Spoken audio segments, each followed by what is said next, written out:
petunjuk daripada para ulama sesuai dengan apa yang disampaikan Rasulullah Sallallahu Alaihi Wasallam.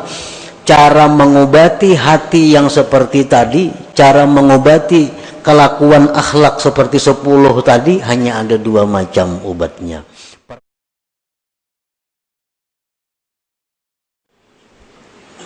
Nah, para ulama pendahulu-pendahulu kita yang saleh, mereka menjelaskan tentang tanda, alamat orang-orang yang hatinya itu dipenuhi dengan duniawi. Alamat hati yang tidak bisa ditembus oleh cahaya Islam dan iman. Nah, yang pertama, ya'taqidu annal asbab yu'atsiru ma'allah. Ini tanda orang yang hatinya gelap, yang kadangkala ditembus oleh sinar iman. Orang yang mengiktikadkan bahwa sebab itu memberi bekas beserta Allah dalam hatinya nih, sebab itu menentukan. Bujur aja Allah semuaan, tapi mau kada becari awal makan. Nah, contohnya ini contoh orang yang mengiktikadkan sebab menentukan, memberi bekas beserta Allah. Bujur ya Tuhan nang maampih akan garing, mau kada baubat maulah ampih. Nah, bujur ya nang manganyangakan itu Tuhan, mau kada makan maulah kanyang. Bila hati kita mengiktikadkan seperti itu, berarti kita ini mengiktikadkan sebab itu memberi bekas. Para muhibbin rahimakumullah, Allah Ta'ala memerintahkan kita untuk bersebab. Itu perintah. Allah memerintahkan kita untuk bersebab, berusaha, berubad, makan. Itu dalam Quran ada semuaan perintahnya. Tetapi jangan sampai sebab itu disamakan dengan musabbib, dengan Allah. Cari aja sebab, Tuhan kada melarang. Cari aja makanan, cari aja obat-obatan, cari aja usaha, Tuhan bahkan menyuruh. Tapi ingat bahwa itu sebab adalah tidak menentukan apa-apa. Yang memberi bekas itu Allah. Nah, kalau kita ditakuni, bisakah kanyang tanpa makan? Bisa. Bisakah sembuh kada berobat? Bisa. Bisakah sugih kada berusaha? Bisa. Bila kita mengiktikadkan di hati, mau kada makan maulah kanyang, kada mau. Nah, itu i'tikad nang salah. Itu menunjukkan bahwa hatinya gelap, hatinya berkarat.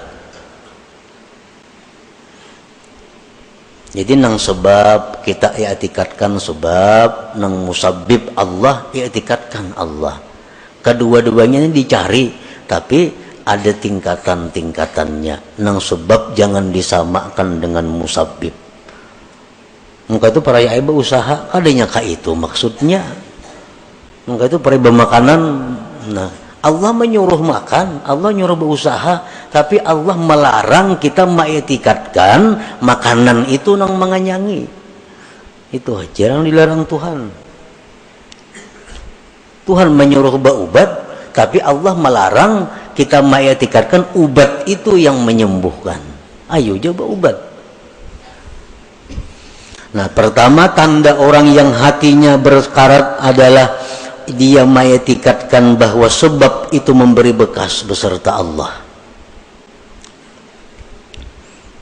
Yang kedua tandanya orang yang hati berkarat, la yakhafu bima aw'adahu Allah ta'ala bin nar awil azab awil la'nah. Dia tidak takut pada sesuatu yang diancam oleh Allah dengan neraka atau azab atau laknat. dia kada takut. Jar Tuhan, ikam jangan berzina. Zina itu azabnya pedih.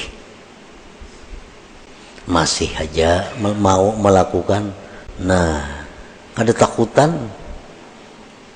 Ujar Tuhan, ikam jangan mendekati zina. Ujar Tuhan, ikam jangan melakukan riba. Karena bila ikam riba itu, ikam bermusuh lawan aku. Tetap inya riba. Maka ada takutan. Nah, ini tandanya hati itu sudah masyghub bid dunyal ajilah.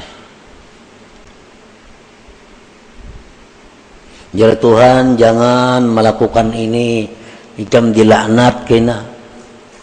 Tahu ada yang cakayan dengar, mendengar di ceramah, di TV, di radio, di mana-mana mendengar ini jangan nih dilaknat, tatap aja digawi.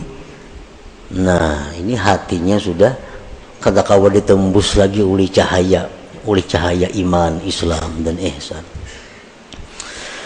Yang ketiga, la yarju fima wa'adahu Allah Ta'ala minal jannah awir ridwan. Dia tidak mengharap, tidak tergiur dengan janji-janji Allah daripada surga dan keridhaan. Kada tergiur. Jar Tuhan, ikam laksanakan ini, balasannya surga bidadari 1000 orang. Kada ada beliau-liur. Kada ada hendak, kada ada meminat, kada menyambut. Nah, hati ini kada menyambut. Berarti hati kita tertutup. Al-Quran mengatakan, hadis Rasul mengatakan, baca ini, baca ini, surah ini, baca tiap malam. Tumat saja bacanya. Bila ikam baca surah itu, ikam kena mati ke surga, dirabutakan bidadari. Ada tak baca-baca. Nah,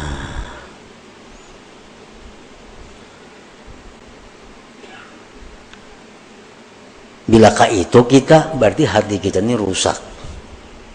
Hati kita rusak. Yang keempat, la yantafi'u bil ilm. Kada kau mengambil manfaat lawan ilmu.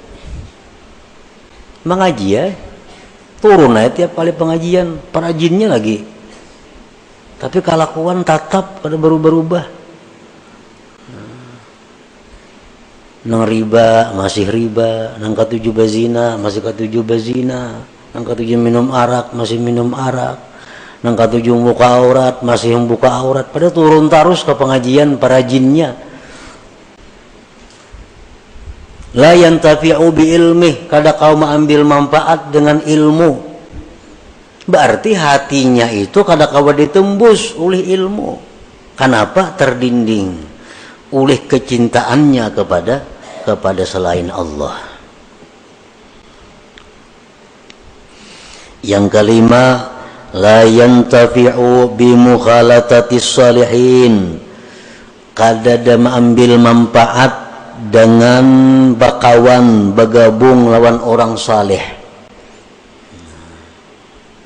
Kawanan ini orang-orang alim, kawanan tuan guru, kos itu kamari.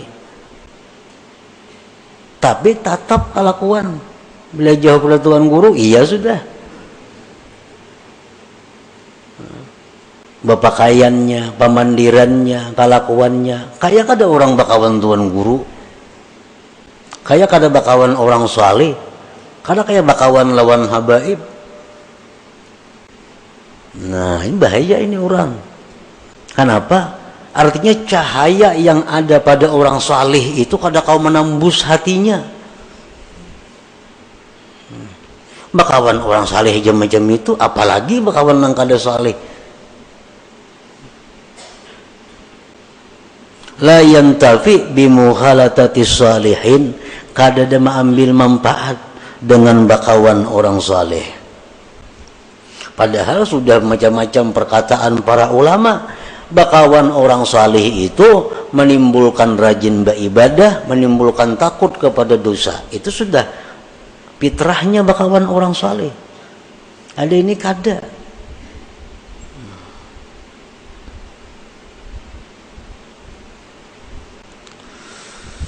Yang keenam, tanda orang yang hatinya gelap gulita, la yabki bi dzikril ma'siyatil lati amilaha. Dia tidak menangis mengingat maksiat yang pernah dilakukannya.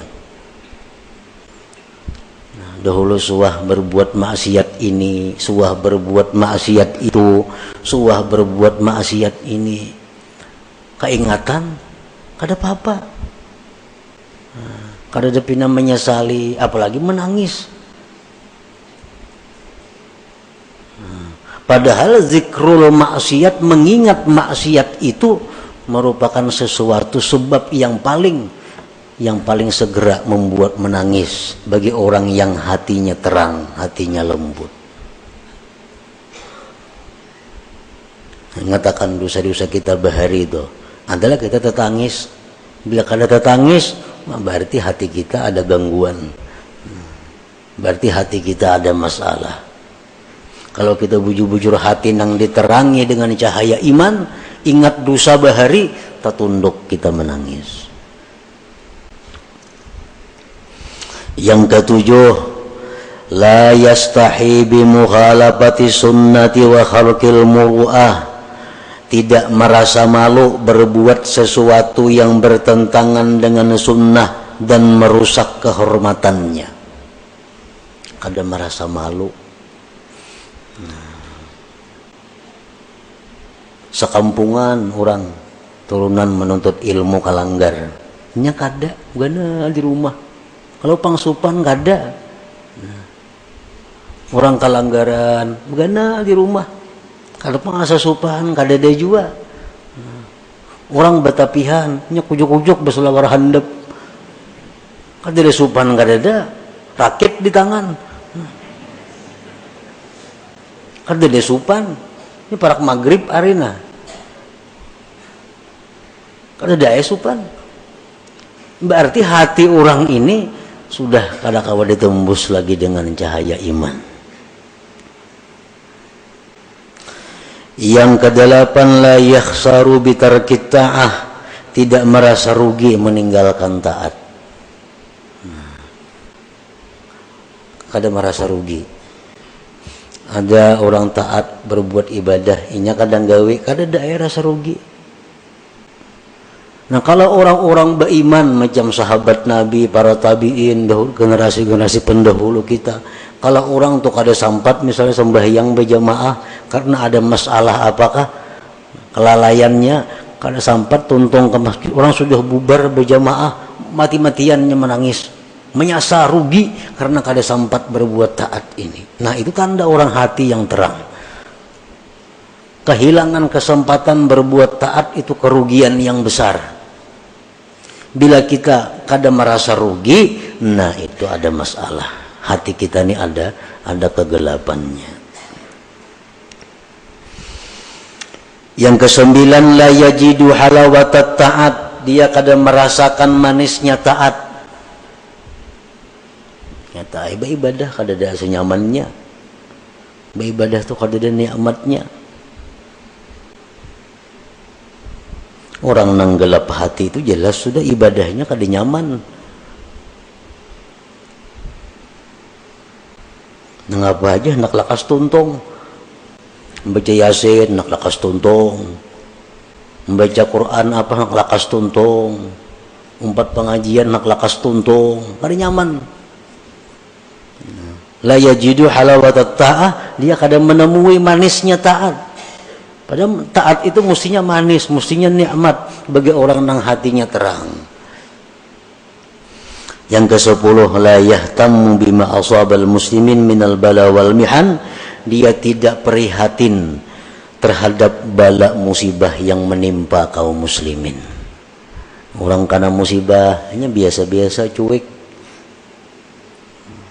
Orang kena bala, padahal mestinya begitu kita mendengar ada orang Islam kena bala, minimal kita mendoakan bahwa dia dapat keringanan, dapat kemudahan, ketabahan dari Allah. Itu paling kada itu.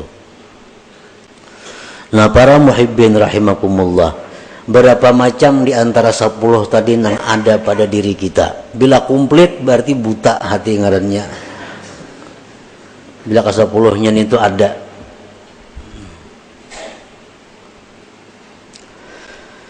Nah, jadi petunjuk para ulama, petunjuk daripada para ulama sesuai dengan apa yang disampaikan Rasulullah sallallahu alaihi wasallam, cara mengobati hati yang seperti tadi, cara mengobati kelakuan akhlak seperti 10 tadi, hanya ada 2 macam obatnya.